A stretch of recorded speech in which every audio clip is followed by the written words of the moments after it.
More on this new advisory board. Let's bring in Dr. Omer Awan, a physician and senior public health contributor for Forbes. Dr. Awan, thank you for being here. This advisory committee, in the past, it was selected because they don't work for the government and they don't work for the vaccine manufacturers.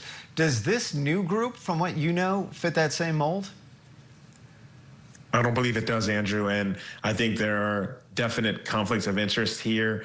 Some of these people on the panel are known vaccine skeptics, just like Senator Kennedy. Some of them have outright talked against the mRNA technology for vaccines that the COVID-19 vaccine states. Some of them have been outspoken against COVID mask mandates. So this means that there is going to be a lot of anti-vaccine rhetoric in this new group. And what that also means is that vaccines will be harder to get for people, and particularly those that can't afford a vaccine or vulnerable populations that don't have access to it.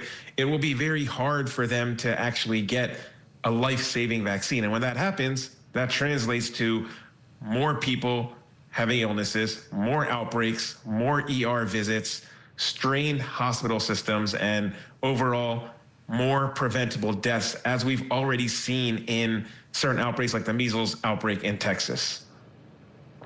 And you brought up the measles in Texas. Are there any specific vaccines that you think could particularly be in jeopardy in terms of their availability to the wider population based on what we've seen out of this new committee?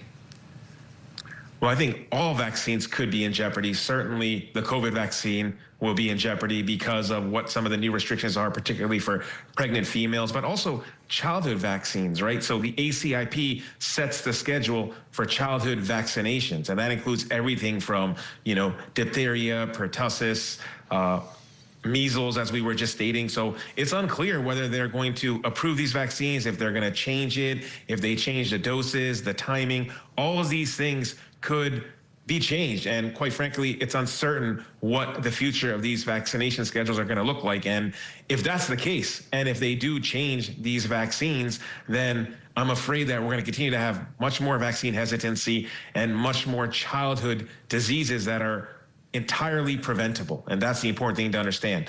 Entirely preventable diseases that then we'll start to see a resurgence here in America. And we do know that most Americans do want FDA-approved vaccines that are available for them, their family, their children. Is there anything that policymakers can do, or maybe the doctors themselves, in order to ensure that their patients are healthy and getting the vaccines that they need? They have to be advocates.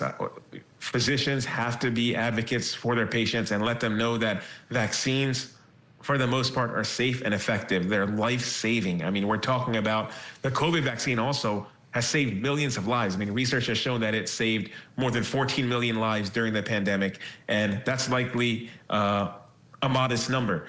The childhood vaccinations have saved hundreds of millions of lives globally. These are communications and things that I hope doctors communicate very well and effectively to their patients. We need to have much more transparency with respect to what vaccines are, why they're important, their safety profiles with patients, so that they really understand what's at stake here. And broader look at overall public health, especially here in the United States. What do you worry this could mean for the potential or the efforts to prevent infectious disease spreading and outbreaks here in the U.S.?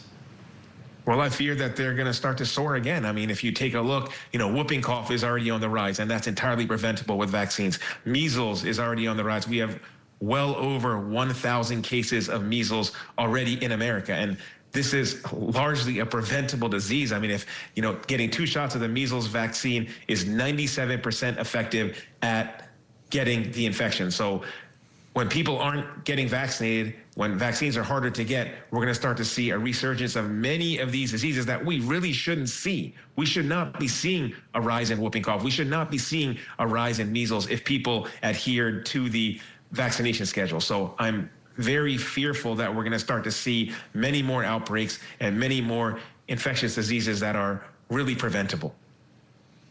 All right, Dr. Omer Awan, thank you so much for your perspective and your time. My pleasure.